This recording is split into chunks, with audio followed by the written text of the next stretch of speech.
Hola, muy buenas noches. Bienvenidos a la quinta pata de la noticia. Esta noche vamos a estar hablando sobre las amenazas a los funcionarios de Cambiemos, especialmente a la gobernadora María Eugenia Vidal. ¿Qué hay detrás de las amenazas? ¿Existe una guerra contra mafias, como denuncia el gobierno provincial? Y también vamos a hablar sobre la economía real.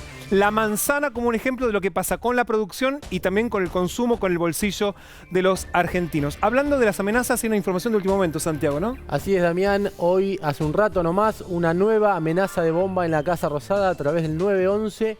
Estuvo la policía y está trabajando todavía en el lugar. Me ampliás en un ratito. ¿Cómo no? Hablamos entonces sobre las amenazas a María Eugenia Vidal. Esto ocurrió hoy. Lo importante es que nosotros sabemos y tenemos la tranquilidad de qué es lo que estamos haciendo y qué es lo correcto. Y seguramente que hacer lo correcto en la provincia de Buenos Aires pone incómodo a algunos sectores, pero es lo que votó la mayoría. La mayoría el año pasado votó un cambio. Votó que vayamos contra aquellos policías que conviven con el delito, votó que en el sistema penitenciario saquemos a aquellos que también son funcionales al delito, votó que eliminemos las mafias de negocios que había dentro del Estado. Eso es lo que se votó, el juego, combatir el juego ilegal, y todo eso tiene costos, ¿no? 911, ¿qué necesita? Mañana te exploto la gobernación de María Eugenia Vidal. ¿Usted qué? Que apareció un cartucho de escopeta sin percutar en el garage de la vivienda de María Eugenia Vidal.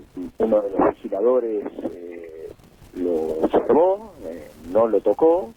Bueno, ayer cuando llegué, abrí la garita a las 8 como todos los días, hago la recorrida que hacemos siempre, y cuando voy pasando por la puerta de la casa de María Eugenia, con la linterna alumbro como alumbro todos los frentes, y del lado adentro de la casa había un cartucho de escopeta. Y bueno, inmediatamente se participó del análisis de lo que era, y efectivamente era un evidente hecho intimidatorio de tener un cartucho tirado en el garage de la entrada de su domicilio. Y todo eso tiene costos, ¿no? Y todo eso tiene costos, ¿no? Estaba la gobernadora vinculando directamente lo que había pasado, las amenazas, el cartucho que apareció también en el garage de la casa donde ella vivía en Castelar, con los 3 llamados telefónicos. Fueron 3 desde la cárcel de amenazas a la gobernadora, vinculándolo con la gestión, con las cosas que ellos dicen están atacando a las mafias en la provincia de Buenos Aires. Santiago, amplíame, ¿qué había pasado entonces en la casa de gobierno? Bueno, en el 911 se registró una llamada diciendo que había una amenaza de bomba, una bomba concretamente en la Casa Rosada. La Brigada Antiexplosivos lo que hizo fue lo que viene haciendo cada vez que hay una amenaza de este tipo, que ya son muchas. No encontraron nada, siguen trabajando en el lugar, revisaron los patios, los despachos, los baños. Macri, a diferencia de otras veces, estaba en la Casa Rosada, en su despacho. Hubo un poco de preocupación, a Macri le avisaron, obviamente, pero en principio no hay nada para preocuparse. ¿No lo desalojaron al presidente? ¿Le quedó ahí? El presidente quedó ahí, es más... Bueno, no desalojaron a nadie, ¿no? Tampoco. No desalojaron a nadie. Desalojaron la Casa Rosada. Claro. En realidad lo que dicen es que se está como instalando esta moda de que cualquiera llama y dice hay una amenaza de bomba, hay una bomba en el lugar. Lo que está pasando sí es que reforzaron la seguridad en inmediaciones de la Casa Rosada y al mismo tiempo están revisando auto por auto los que entran a la explanada, donde se bajan funcionarios habitualmente, cosa que antes no hacían. Ahora lo empezaron a hacer, reforzaron la seguridad y hay más policías. Bueno, es sorprendente que antes no lo hicieran, ¿no? Bueno, vos sabés que por protocolo a Macri todos los días buscan si hay micrófonos en el despacho. También ven si hay algún artefacto peligroso. Esto lo hacen todos los días en el despacho de Macri por protocolo. Bueno, eso se hace en los despachos de todos los ministros, no en todos, me parece, ¿no? En algunos. En algunos. Sí, Olivia. ¿Cuánto influye el hecho de que se cubran este tipo de temas en que se genere la moda? O sea, ¿cuánto de la moda es que, como escuchamos todo el tiempo, que se está llamando al 911 para denunciar posibles bombas, eso a la vez que haga que más vivos. gente llame por teléfono y diga, y se genere como una especie de círculo vicioso? Bueno, ayer hablaba yo con Cristian Ritondo, el ministro de Seguridad de la provincia de Buenos Aires. Él me decía, esto se instaló como una moda y ya desde la cárcel cualquiera llama y amenaza. Le bajaba el tono. Ahora, cada vez que dicen que hay una bomba en la Rosada, hay temor y hay pánico. ¿Por qué? Bueno, no es sencillo. A ver, pero de todos modos, lo que te dijo Ritondo no es lo que dijo la gobernadora esta mañana. Diciendo, nos votaron para hacer algunos cambios y hay algunos a los que le molestan esos cambios. Hay consecuencias. Claro. Buenas noches, Luis. Fueron hechos distintos. Buenas noches, Damián.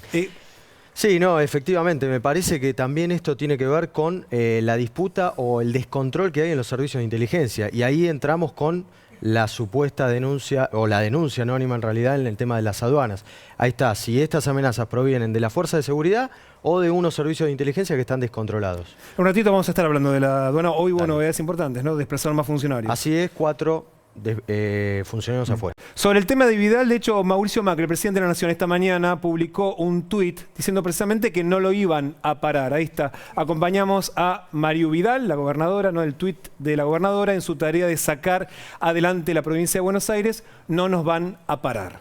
Sí, Vidal no dejó dudas, ¿no?, con respecto a por qué estas amenazas y por qué estas intimidaciones. Concretamente dijo que es un sector de la policía que se siente amenazada por los cambios que están introduciendo en la provincia de Buenos Aires. ¿Será algo nuevo estas amenazas o es que ahora se le está dando mucho más visibilidad que antes a algo que en realidad siempre pasó? Digamos que siempre hubo llamados al 911 que no se concretaron en nada y ahora de pronto se le da mucho más visibilidad.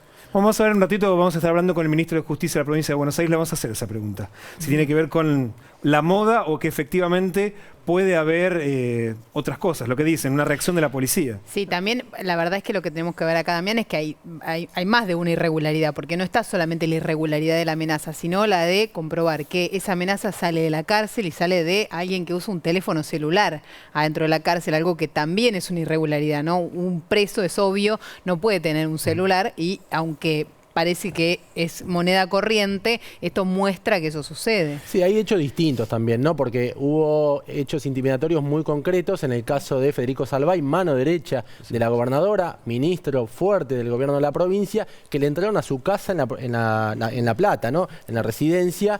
Y en el caso de Vidal también ingresaron al despacho y encontraron 2 policías abriendo cajones y revisando los papeles, ¿no?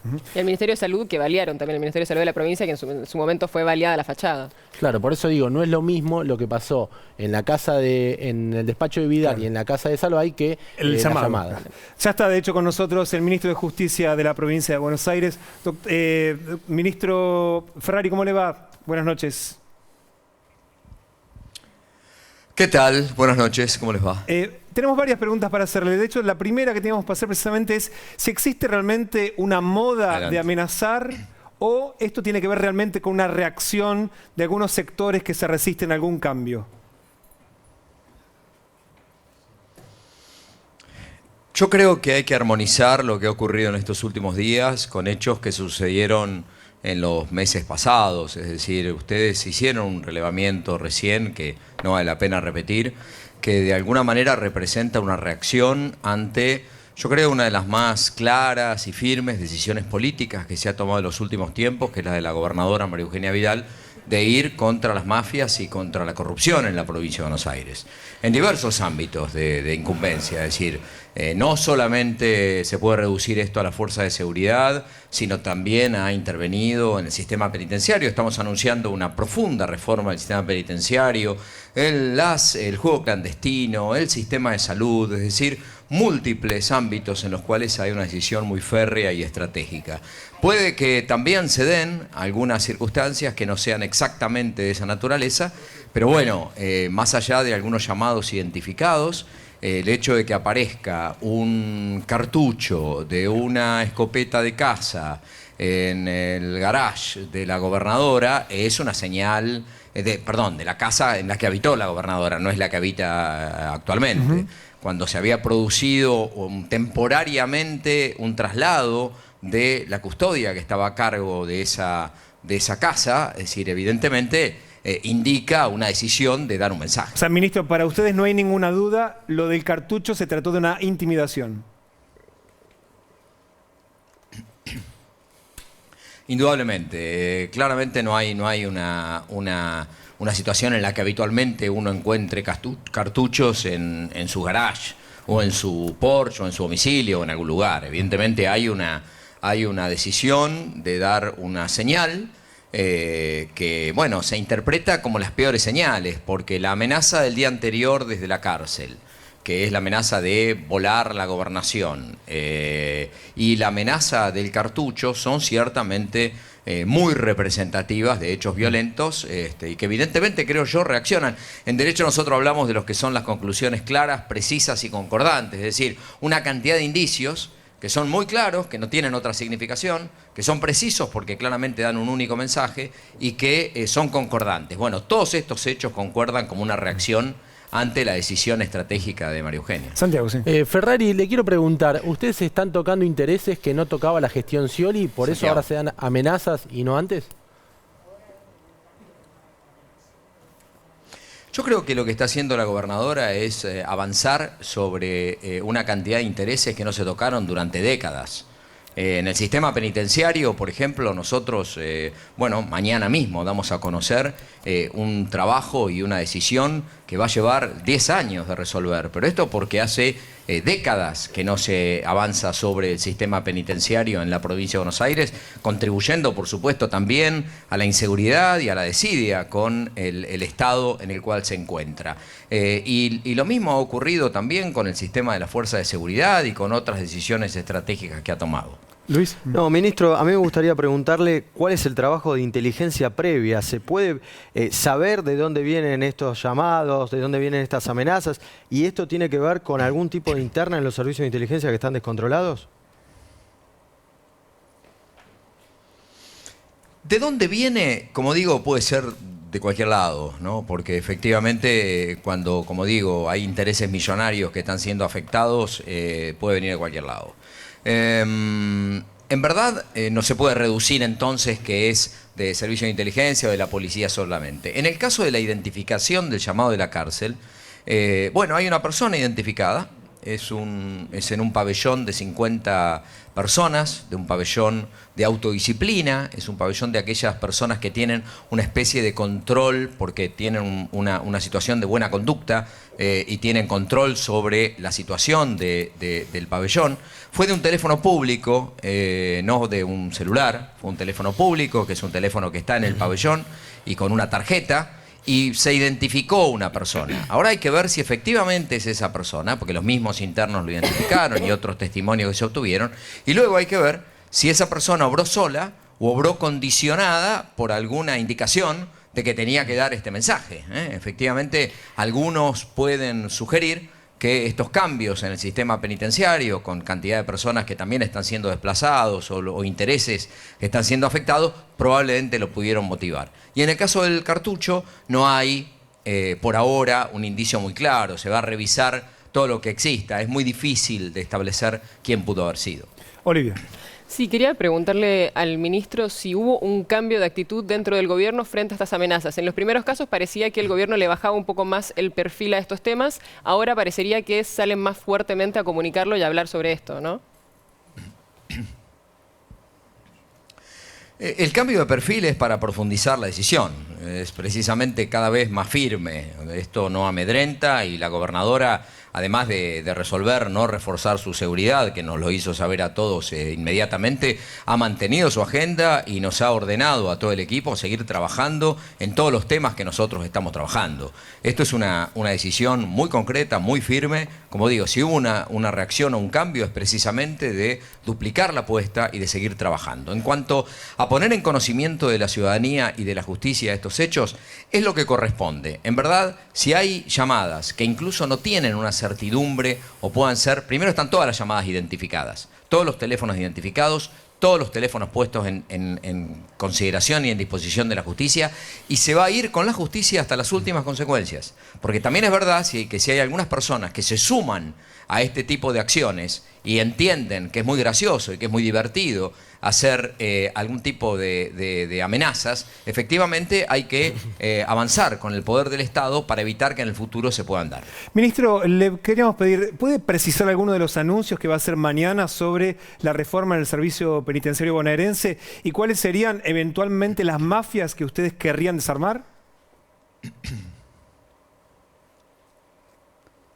El servicio penitenciario bonaerense viene de años, de décadas de desidia o de abandono. Y efectivamente uno tiene que tomar medidas en dos ámbitos. Por un lado, el de los internos. Los internos tienen que tener como sanción la pérdida de la libertad, pero no pueden tener como sanción aquello que se ejerce sobre su cuerpo. Es decir, condenar a la falta de comida, al hacinamiento, a la falta de salud, de medicamentos, etcétera, es una condena adicional que no tiene ningún tipo de justificación ni constitucional ni de los derechos humanos. Pero si no lo queremos aceptar desde ese punto de vista, también debemos entender como sociedad que hoy por hoy las personas que están en el sistema penitenciario bonaerense, cuando salen del servicio, prácticamente, salvo aquellos que hayan estado en algún programa religioso o en algún programa de deportes o de cultura, no tienen otra opción que seguir delinquiendo. Es muy crudo, es muy duro lo que estoy afirmando, pero exige una responsabilidad por parte del Estado de una vez por todas de entender que forma parte del sistema de seguridad el sistema carcelario. En tanto y en cuanto esto no se entienda, se cree que detener personas solamente y no ocuparse de ellos, no tratarlos, no tratar de reincorporarlos a la sociedad, es algo que efectivamente no contribuye. Nosotros estamos convencidos de esta situación. Y por supuesto, vamos a tratar de resolver esas cuestiones humanas y de tratamiento y de asistencia durante los 4 años del gobierno de María Eugenia. Ahora, indudablemente no vamos a poder resolver la sobrepoblación. El gobierno hoy admite y da a conocer las cifras. Nosotros tenemos hoy, de acuerdo a estándares razonables, una sobrepoblación de casi 9.000 personas en el servicio penitenciario. Esto se revierte en 10 años, no se revierte en 4. Y también el otro punto de la reforma es trabajar sobre el sistema penitenciario, sobre la capacitación, sobre la separación entre asistencia y tratamiento y seguridad. Hoy la misma persona que tiene que controlar un motín es aquel que asiste en un sistema de salud o en un sistema de educación dentro del servicio penitenciario. Bueno, efectivamente esto hay que trabajarlo. Cuando decía al principio que vamos a tener que mejorar las condiciones internas, eso apunta directamente contra la corrupción. Porque en la medida que haya comida, en la medida que haya un colchón por preso, no se cobran los colchones. Si las familiares no tienen que esperar como 24 horas para ocupar un lugar, no se le cobra que se tengan que adelantar en la fila. Y al mismo tiempo, si se logra un control o vianda sobre el sistema de comida, no se da corrupción sobre la compra de los alimentos a granel. Es decir, es múltiple. Todo es muy difícil de resumir en este tiempo, pero realmente es un tema muy interesante para debatir. Es un tema que ha sido ausente de la política muchas veces del sistema penitenciario y estamos dispuestos y decididos por una orden de la gobernadora a darlo a conocer y efectivamente a no ocultarlo más. Ministro, ¿hubo señales de solidaridad de otros dirigentes de otros partidos políticos frente a estas amenazas contra la gobernadora? Sí, la gobernadora ha recibido mensajes de propios y también de otros opositores. Y evidentemente la política ha reaccionado en este aspecto con solidaridad con la gobernadora. Cecilia. Sí, quería preguntarle si en la práctica, más allá de que María Eugenia Vidal pidió no reforzar su seguridad personal, si se tomaron medidas con sus hijos y con el resto de los ministros, porque también ha habido amenazas que, como enumeramos antes, sobre algunos de los ministros de gobierno. Sobre los ministros no, preferiría la situación de la familia dejarla sin mención en un medio público. Una última pregunta, ministro. Usted estaba hablando al principio sobre los temas vinculados a la policía bonaerense, intereses que se tocaron. Brevemente, ¿podría enumerarnos alguno que usted cree que fue el desencadenante de estas amenazas? Primero, no puedo atribuir que estas amenazas ya han sido de la fuerza de seguridad o de la policía. Como digo, han avanzado sobre distintos aspectos de la administración, el sistema de salud, como dije también, el juego clandestino que mueve millones de pesos y que se ha afectado en cuanto a esa recaudación por decisiones que ha tomado la gobernadora. Otros ámbitos también de la administración pública, el sistema penal bonaerense y también la policía. No me parece que haya que reducir exclusivamente en la policía esta acusación. Esto puede venir de cualquiera de los intereses afectados. Ministro, le agradecemos muchísimo su tiempo y este diálogo. No, muchas gracias por invitarme a participar del programa. Muchas gracias. Muy bien, ahí estaba entonces la palabra del ministro de Justicia de la provincia de Buenos Aires, Gustavo Ferrari. Igual quedaron algunas dudas. Yo creo que esto de la precisión del final tendrían que ampliar cuál es la sospecha, ¿no? Decir, tocamos el juego, la salud, servicio penitenciario, la policía. No es muy tranquilizador la frase, digamos, de no sabemos de dónde viene. Claro. De cualquier modo, algo está funcionando mal, ¿no? La inteligencia no está funcionando. Sí, de cualquier modo, Vidal hoy habló y dio a entender que venían de la policía. Claro. Cosa que Ferrari no dice, pero Vidal lo dijo, con todas las letras. Sí, hubo 4 cosas, ¿no?, que hizo Vidal con la policía bonaerense. Una fue obligar a los de subsecretario para arriba que todos presenten su declaración jurada. Sí. Y a los que no lo hicieron los desplazaron. Más de 1000 policías apartaron. Y después le quitaron 2 cajas. Una de la verificación vehicular y la otra, la de los adicionales de los policías, que antes lo manejaba la misma policía y lo empezó a administrar el poder político, el ministro de Seguridad. ¿Por qué? Porque identificaban que había pagos que se hacían por obras que no, horas que no sabían. Por servicios que no se daban, claro. Entonces, fueron 2 cajas que tocaron. Y después hubo otras cosas más puntuales sobre el sistema de compras de la misma policía que también se avanzó. La pregunta es si fue eso.